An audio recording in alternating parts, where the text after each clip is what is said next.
Guys, sabi po nito, pupunta daw po kaming bukid. Ito po yung bukid na sinasabi niya. Wait lang po. Ayan po.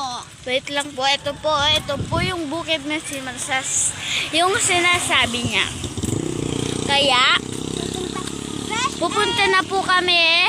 At yan po yung tindahan namin. Hoy, meron yung tindahan. Yan yung ano. At nagsasalita po si Nika. Ito po siya, oh. Bungal. At yan, papunta na po kami doon sa may hams. Nakakatakot po kasi wala pong masyadong tao dito. doon si mama ni Chad. Oo. Pumunta dyan.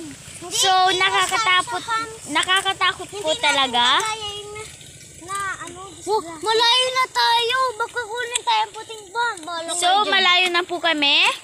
Hindi. At nag-aalangan po kami na baka kunin po kami ng puting Kalabaw. van. Ayun ang kalabaw. At hindi... Hi, RJ.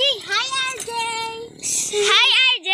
So, yung sinasabi po naming kalabaw is yun yung pangalan... Uy, may motor. Ang tanga niya talaga. At huwag niyo po yung papansinin. Sorry po sa sinasabi ni Faye. Mag-sorry ka. Sorry.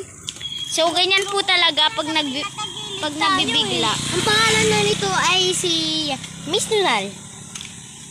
Huwag niyo po itong papansinin. Nakakasaya lang po po. Saan? Ayun o. Picture mo. Wait lang po. Ibabalik.